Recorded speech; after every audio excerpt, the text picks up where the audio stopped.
এই কড়ার মধ্যে আমি একটু সাদা তেল দিয়ে দিয়েছি, তার মধ্যে 1 চামচ ঘি দিয়ে দিলাম। ঘিটা গলে যাবে, তেলটা একটু গরম হয়ে এসছে। ছোট চামচের ঘি, সেই জন্য 1.5 চামচ মতো দিলাম। তো ঘিটা এর মধ্যে দিয়ে গলিয়ে নিলাম, তেলটাও গরম হয়ে গেছে।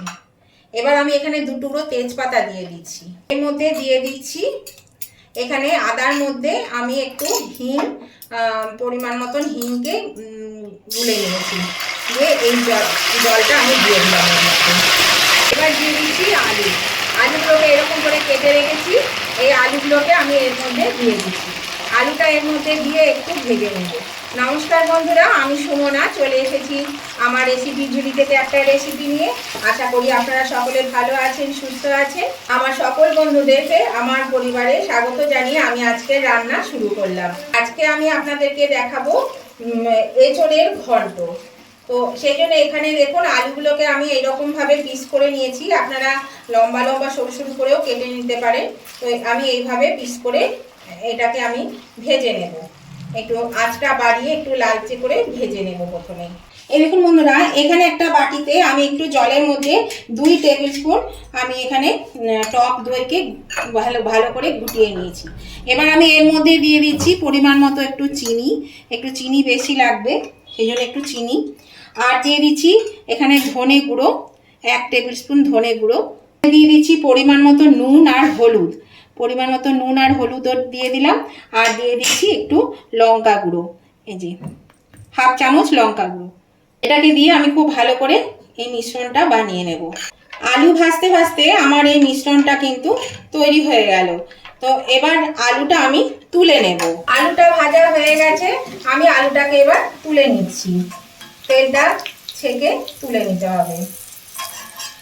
এবার আমি এই তেলের মধ্যে দেখুন আমি এখানে এঁচোড়গুলোকে কিন্তু খুব সরু সরু করে কেটে সেদ্ধ করে নিয়েছি। একটা সিটি দিয়ে সিদ্ধ করে নিয়েছি, দেখুন বেশ সুন্দর সেদ্ধ হয়ে গেছে। বেশি সেদ্ধ করলে কিন্তু গলে যাবে, সেই জন্য এই এঁচোড়টা আমি এবার এর মধ্যে ঢেলে দিচ্ছি। এবার এঁচোড়টাকে আমি এই তেলের মধ্যে একটু ভেজে নেব। আঁচটা বাড়িয়ে দিয়েই আমি কিন্তু এঁচোড়টা ভেজে নিচ্ছি। আমি এঁচোড়ের নিরামিষ ঘন্ট করে আপনাদেরকে আজকে দেখাচ্ছি।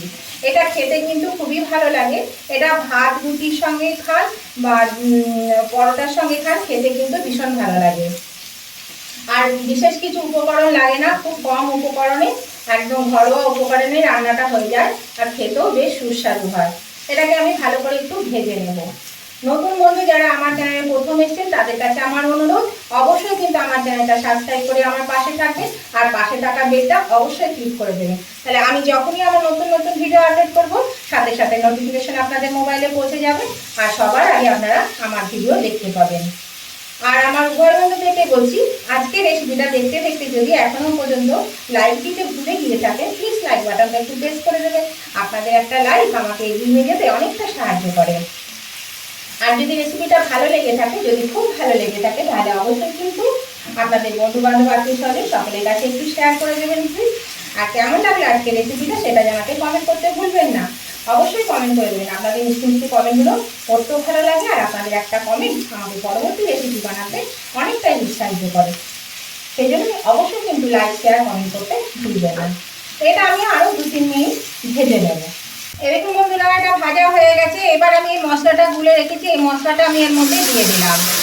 আর দিয়ে দিচ্ছি এই যে ভেজে রাখা আলু। এবার আলু আর এই মশলা দিয়ে আমি এটা ভালো করে একটু নাড়াচাড়া করে নেব। এটা আমি খুব ভালো করে একটু কষিয়ে নিলাম 3-4 মিনিট।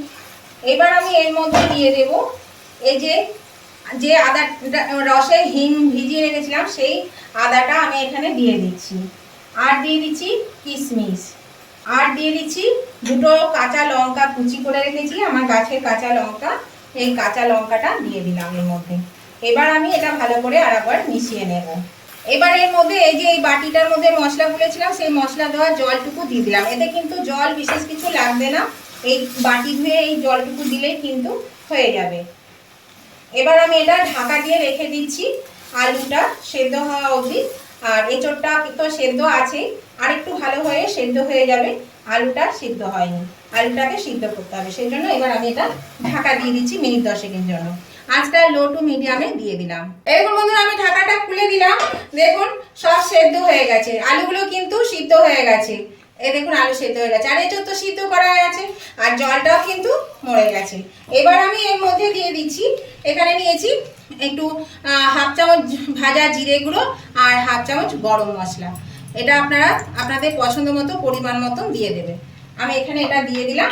এবার এটা ভালো করে নেড়ে চেড়ে আমি গ্যাসটা বাড়িয়ে দিচ্ছি, দিয়ে নেড়ে চেড়ে এটা আমি নামিয়ে নিচ্ছি। দেখলেন তো কত কম উপকরণে কত কম সময়ের মধ্যে এই এঁচোড় ঘন্ট হয়ে যায়, আর খেতেও কিন্তু খুবই সুস্বাদু হয়, খুবই ভালো লাগে খেতে। এটা হয়ে গেছে, এটা আমি এবার নামিয়ে নিচ্ছি। গ্যাসটা আমি অফ করে দিলাম। আর এরকমই হবে, মানে মাখা মাখা টাইপের ঝরঝরে একটু, এটা কিন্তু এরকমই হবে।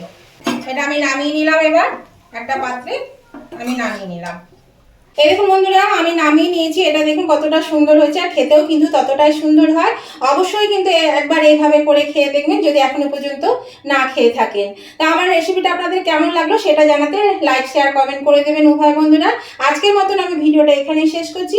আবার আমি নতুন ধরনের নতুন কোনো ভিডিও নিয়ে চলে আসবো। ততদিন আপনারা ভালো থাকবেন, সুস্থ থাকবেন। Tata, bye bye.